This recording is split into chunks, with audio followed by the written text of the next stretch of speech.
అందరికీ నమస్కారం. నేను మీ దేవి. వెల్కమ్ టు మనసుకో కథ. మిసెస్ వైశాలి 12వ భాగం. ఫ్రెండ్స్, స్టోరీని చాలామంది చూస్తున్నారు కానీ సబ్స్క్రైబ్ చేసుకోవడం లేదు. మన ఛానల్కి ఇంకొక 70+ ఫాలోవర్స్ వచ్చేస్తే మోనిటైజేషన్కి ఎలిజిబుల్ అవుతుంది. దయచేసి ఇంకా ఎవరైనా సబ్స్క్రైబ్ చేసుకోకుండా చూస్తున్నట్లయితే సబ్స్క్రైబ్ చేసుకోండి. కథ నచ్చితే లైక్ చేయండి, హైప్ ఇవ్వండి, కామెంట్ కూడా చేయండి. స్టోరీలోకి వెళ్దాం. అది అందుకాదే అసలు గర్భసంచి ఉందో లేదో చెప్తారు కదా అనగానే వైశాలి షాకింగ్గా చూస్తుంది. ఈ కాలం అమ్మాయిలకి పిల్లల్ని కంటే వాళ్ళ అందం తగ్గిపోతుందని భయపడుతూ పిల్లల్ని కనడం లేదు. మీ కోడలు కూడా ఇలా ఏమైనా అనగానే వైశాలి సైలెంట్గా వెళ్ళిపోతుంది. శేఖర్ చూసి కోపంగా ఆవిడ వైపే చూస్తాడు. చిరాగ్గా చూసి వెంటనే వైశాలి వెనకే వెళ్తాడు. ఏంటి ఇక్కడ కూర్చున్నావు అని తన పక్కన కూర్చుంటూ అంటాడు శేఖర్. వైశాలి శివుడి గుడిలో కూర్చుంటుంది. ఏం లేదండి, ఊరికే. ఏయ్, ఆవిడ మాటలు పట్టించుకోకు, మన గురించి తెలియదు కదా. మరి మీరు చెప్పొచ్చు కదా, ఎందుకు అలా అంటున్నా సైలెంట్గా ఉన్నారు? ఏయ్, నిన్ను సపోర్ట్ చేయలేక కాదు, ఎప్పుడు చేయాలో నాకు తెలుసు. ఇప్పుడు అక్కడ ఏమైనా మాట్లాడితే మొగుడిని కొంగు కట్టేసుకుందని నిన్నే అంటారు, మళ్ళీ గొడవ. అదంతా అవసరమా? సైలెంట్గా ఉంటే అయిపోయేదానికి. వైశాలి సైలెంట్గా, ఒక అమ్మాయి చిన్నప్పటి నుంచి సైలెంట్గానే ఉండాలి కదండి. ఎవరేమన్నా ఏం చేసినా కొట్టినా తిట్టినా సైలెంట్గానే ఉండాలి. అప్పుడే ఆడపిల్ల అంటారు. లేదంటే బరితెగించిందను వశం చేసుకుందనో అనేస్తారు. వాళ్ళిష్టం. గర్భం అనేది ఈశ్వరేచ్ఛ. దానికి ఆడవాళ్ళని ఎందుకు అంటారో అది ఒక ఆడదే అనడం అద్భుతం. ఆ రోజు కూడా రామ్ నా చేతిని పట్టుకుంటే అందరూ నేను ప్రేమించాననే అన్నారు. మీరు వాళ్ళకి చెప్పకపోతే నా చదువు ఆగిపోయేదిగా. శేఖర్, ఎందుకు ఇప్పుడు ఇవన్నీ తవ్వుకోవడం? అందరి గురించి నాకు అనవసరం. నా వల్ల ఏమైనా జరిగిందా చెప్పు. నేనేమైనా ఎప్పుడైనా తక్కువ చేసి మాట్లాడానా? లేదు కదా. మరెందుకు వాళ్ళనే మాటలు పట్టించుకోకూడదు వైశాలి. ఇష్టమైన వాళ్ళు మనకు సంతోషాన్ని ఇస్తారు. మనం సంతోషంగా ఉంటే చూడలేని కష్టమైన వాళ్ళు మనకి సంతోషాన్ని ఇస్తారు. మనం సంతోషంగా ఉంటే చూడలేని కష్టమైన వాళ్ళు ఇలా మాటలని ఆనందపడతారు. నా భార్యని అంటే నన్ను అన్నట్టు కాదా? మా నాన్నగారు అన్నారు నిన్ను. ఆ రోజు రామ్ విషయం సపోర్ట్ చేశానా లేదా? ఎవరేమన్నా కానీ ఇక్కడ ఆవిడ ఏం అనలేదు అంటే కొన్ని చోట్ల మనం మాట్లాడుకోవడమే మంచిది వైశాలి. ఎవరి నోట ఏ మాట వస్తుందో మనకు తెలియదు. జాగ్రత్తగా నడుచుకోవాలి. అంతెందుకు, నువ్వే చెప్తావు కదా, మీ పెద్దమ్మ అందరిని ఒకేలా చూసి మిమ్మల్ని మాత్రం వేరుగా చూసేదని. మరెందుకు ఎప్పుడు అనలేదు? బంధాలు పాడవుతాయని కదా. ప్రతిదానికి ఒక కారణం ఉంటుంది. నేను ఆవిడతో వాదించలేకపోవచ్చు, కానీ నీకు సర్ది చెప్పగలను వైశాలి.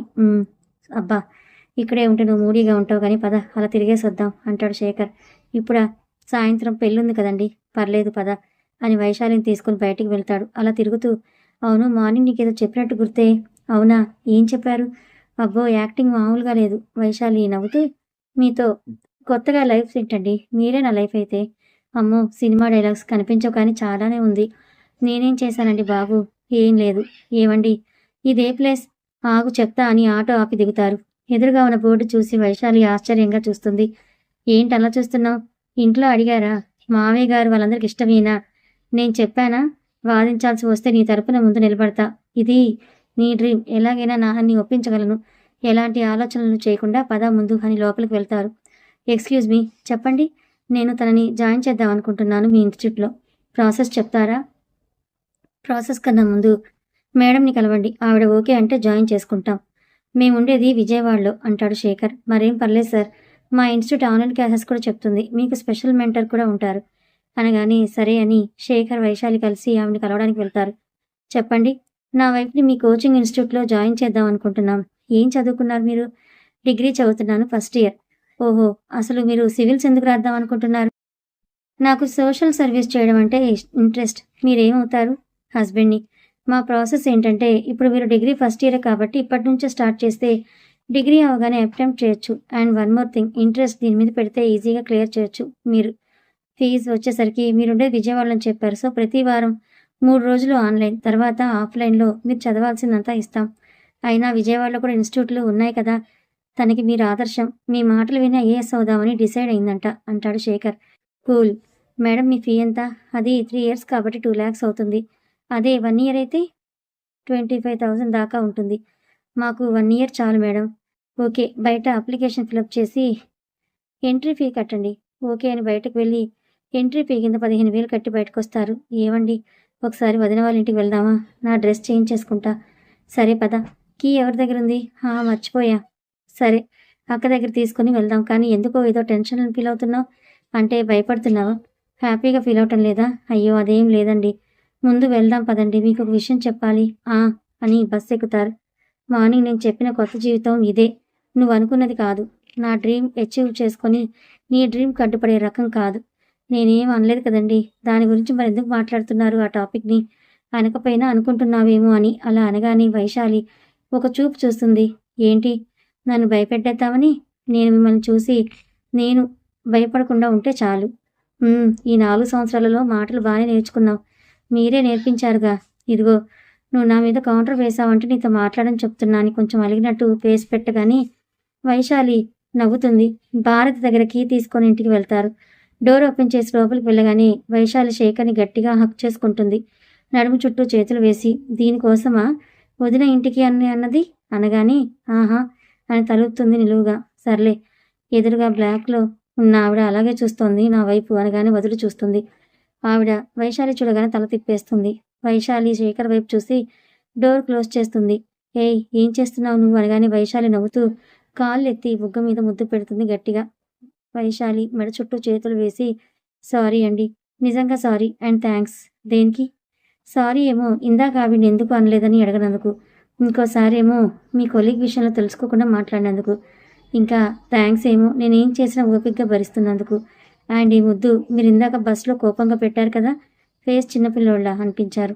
చాలా సంతోషంలో ఉన్నావు. నీకు బొత్తిగా భయం పోయింది నేనంటే. మీరంటే భయం కాదు, గౌరవం.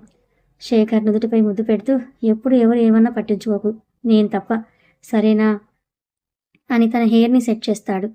వైశాలి అని సిగ్గుతో శేఖర్ని వదిలి సైలెంట్గా ఉంటుంది. అరే, నువ్వు పెట్టినప్పుడు లేని సిగ్గు నేను ముద్దు పెడితే ఎందుకు? నాకు తెలియదండి. సరే వెళ్దామా? మరేదో డ్రెస్ చేంజింగ్ అన్నావు. ఊరికే మీకు ముద్దు పెట్టాలనిపించింది, బయట పెట్టలేను కదా అందుకే. శేఖర్, అమ్మగారి దగ్గర చాలా కళలే ఉన్నాయిగా. సరే, నాకు తెలీదు, చీర మార్చుకో, లేకపోతే అందరికీ అనుమానం వస్తుంది తల్లి. వైశాలి నవ్వుతూ ఓహో సరేనండి అని లోపలికి వెళ్ళి మార్చుకొని వస్తుంది.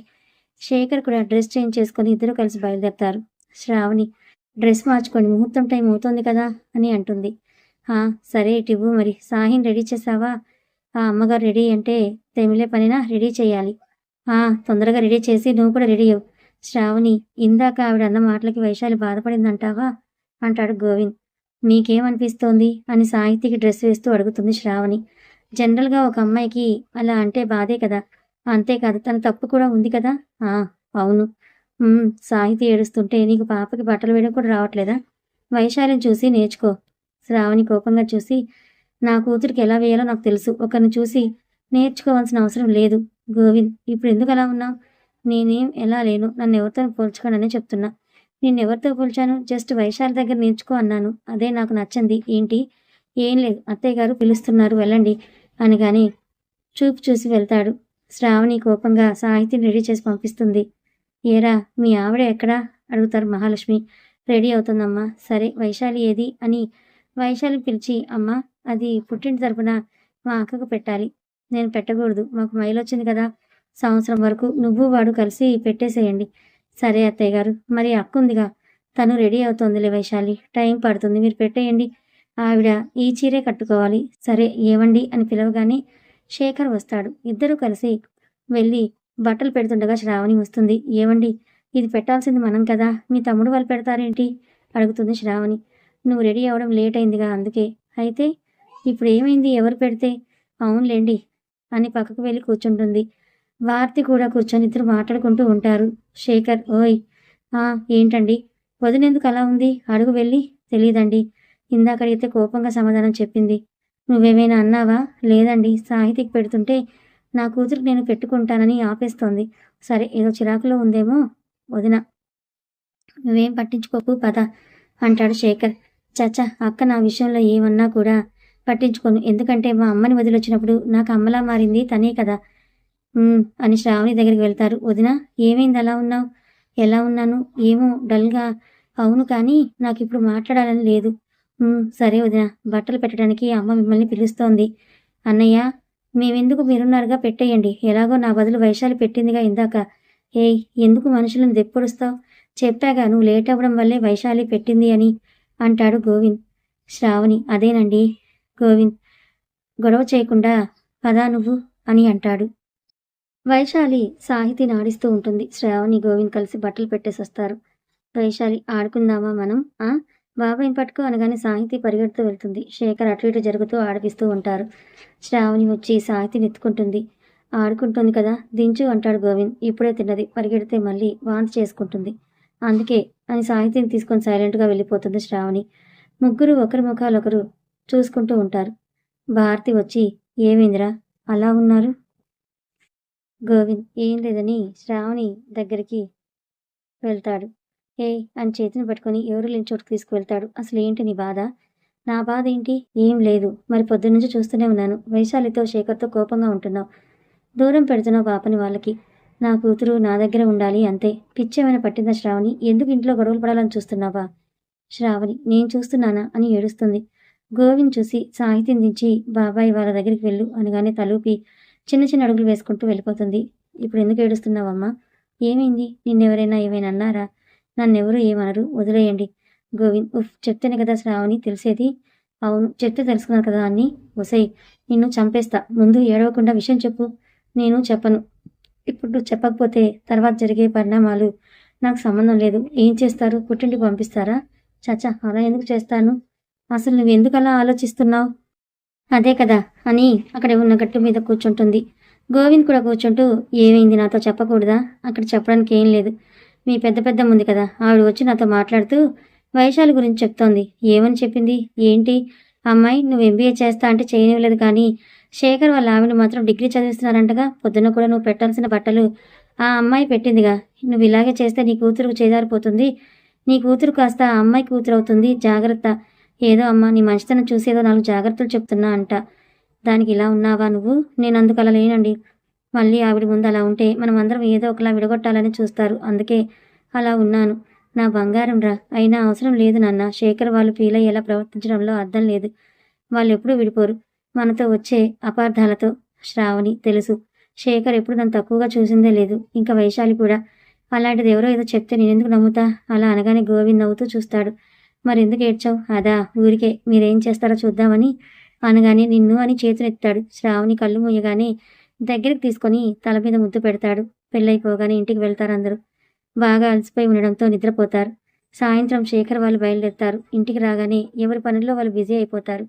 రోజులు గడుస్తున్నాయి. వైశాలి సివిల్స్కి ప్రిపేర్ అవుతూనే డిగ్రీ ఫస్ట్ ఇయర్ని కంప్లీట్ చేస్తుంది. వైశాలి కాలేజ్ నుంచి నడుచుకుంటూ వస్తుంది. ఎవరో పిలవడంతో వెనక్కి తిరిగేసరికి రామ్ ఉంటాడు. అది చూసి ముందుకు నడుచుకుంటూ వెళ్తుంది. రామ్ కొంచెం దూరంగా నడుస్తూ వైశాలి నువ్వు ఇంకా నన్ను ఫర్గివ్ చేయలేదా? ఆ రోజు జరిగిన దానికి ఎందుకు చేయాలి రామ్? ఆ రోజు నీ వల్ల పెద్ద గొడవ. నేను చెప్తున్నా నీ హద్దులు మీరు ప్రవర్తించావు. సారీ చెప్పే ఛాన్స్ కూడా నాకు ఇవ్వలేదు కదా అప్పటి నుంచి. అందుకే అంటాడు రామ్. ఇప్పుడేంటని ఆగి అడుగుతుంది. సారీ.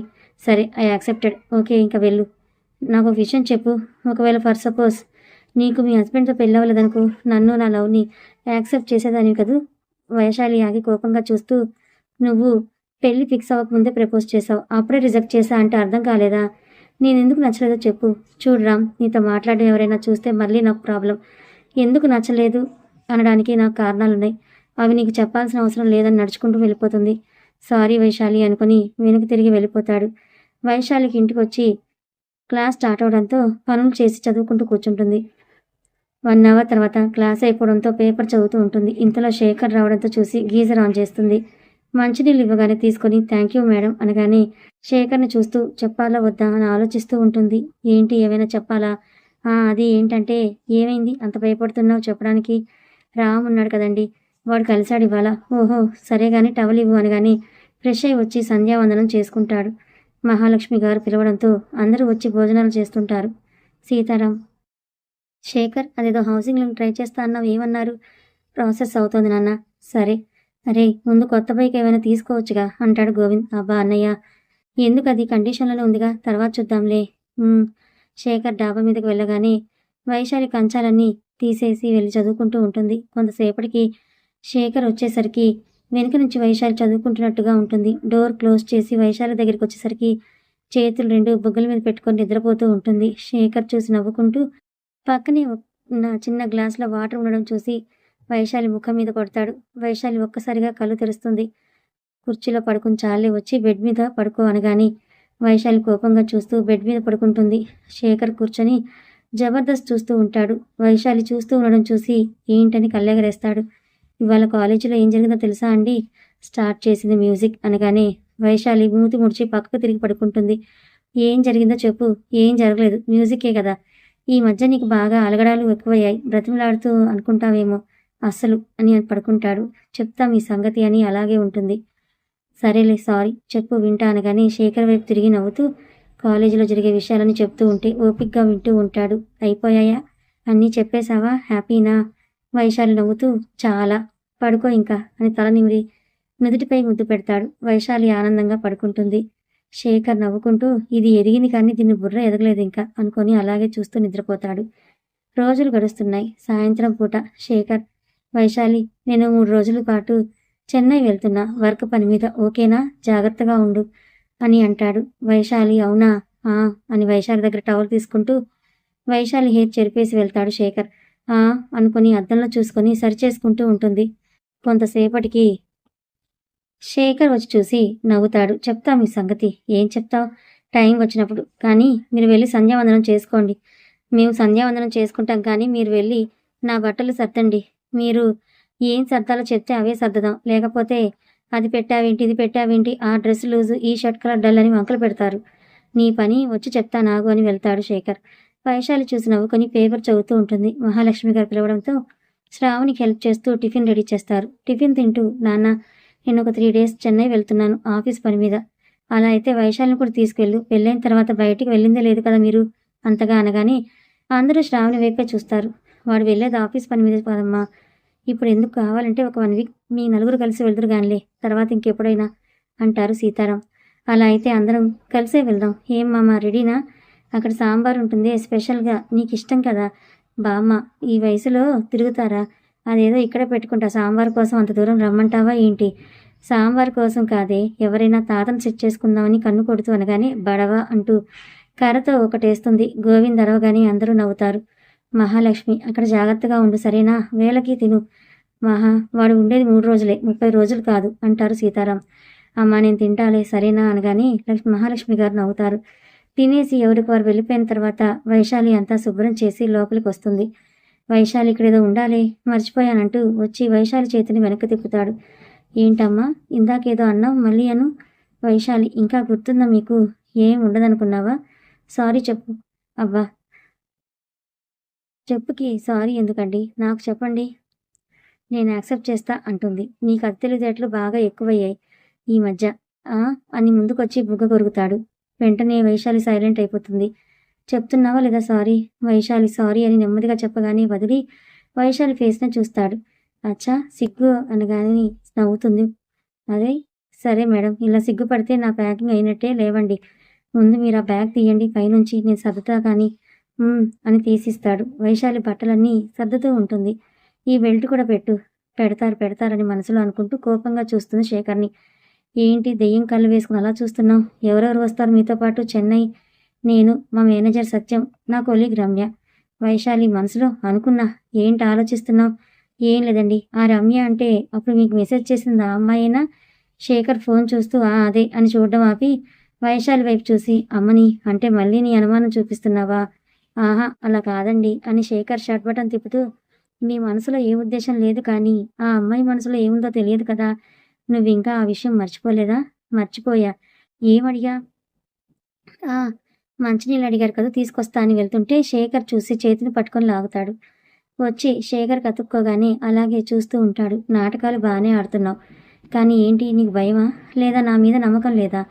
మీ మీద ఉంది కానీ అమ్మాయిల మీద లేదు. అది కూడా కొంతమంది అమ్మాయిలే, అందరూ కాదు. ఒక 20% వాళ్ళలో ఎవరికైనా మీరు తగులుతారేమో అనే భయం అంతే అని శేఖర్ ఫేస్ దగ్గరికి వచ్చి సీక్రెట్ చెప్పినట్లు చెవి దగ్గర చెప్తుంది. లైట్గా స్మైల్ ఇచ్చి వైశాలి నడుము చుట్టూ చేతులు వేసి దగ్గరికి లాక్కొని నేనేం జాతరలు తప్పిపోయే బ్యాచ్ కాదులే సరేనా? అంతగా ఆలోచించకు. నీలోని భార్య క్యారెక్టర్ని కొంచెం ఆపు, నిద్రపుచ్చు. మన వైశాలి మేడం ఎక్కడ వింటేగా. శేఖర్ అలా దగ్గరికి వచ్చేసరికి సిగ్గుపడుతూ ఉంటుంది. ఓయ్ ఆలోచనలు ఆపి నిద్రపోతామా? నేను మార్నింగ్ 5కే వెళ్ళాలి అని పక్క సర్దుతుంది. వాటర్ తాగేసి వచ్చి నిద్రపోతుంది. ఉదయాన్నే అలారం మోగడంతో శేఖర్ లేచి కట్ చేసి టైం చూసుకుంటాడు.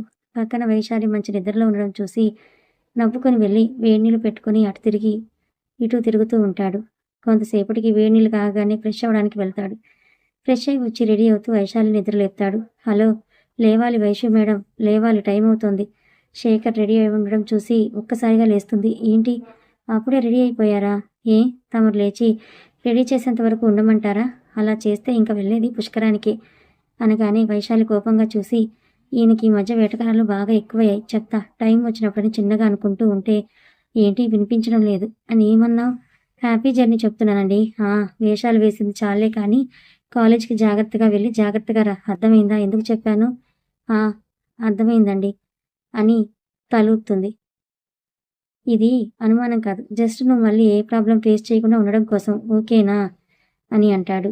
కథ కొనసాగుతుంది. మరి ఈ కథ ఎలా అనిపించిందో కామెంట్ చేయండి, లైక్ చేయండి, సబ్స్క్రైబ్ చేసుకోండి. Thank you so much.